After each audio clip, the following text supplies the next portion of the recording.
This is a tale of two towns. Idyllic Broome, where tourists flock to Cable Beach and wander the streets of Chinatown. But just 100 metres away sits the community of Kennedy Hill, an Aboriginal reserve made up of 7 houses. We have lived here all our lives for many, many years. All our life from back in the 60s. Rodney Wiggin and his brother Junior were born here in the 1950s. Since then, luxury apartments have sprung up across the road. Expensive apartments and that, you know. On this side, we are battling to try and upgrade this community. The Wiggins are not the traditional owners of this country. Their family comes from a coastal area several hundred kilometres north. But as with many town reserves, families who were displaced from cattle stations and the bush have made these sites their home. There's a lot of big memories. Come here for a minute and I'll show you a few things. The Kennedy Hill site sits on prime real estate, and in 2010 native title was granted to the Yaru people.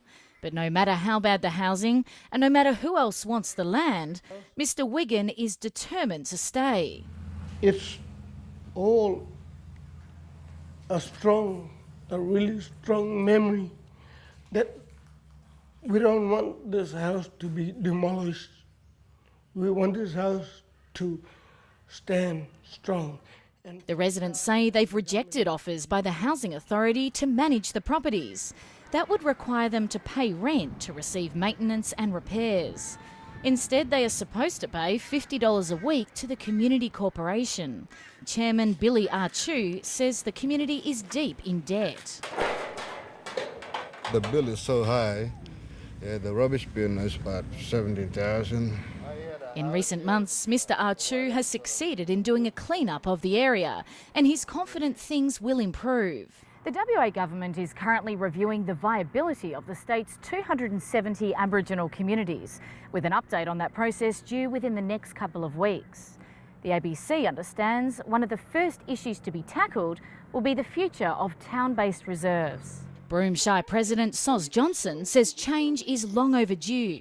It's a government problem which nobody readily addresses, but I'm sorry, it has to be addressed because you can't have people living in those conditions. Most town reserves sit on 99-year leases, meaning any move by government to close them down and relocate residents could prove difficult.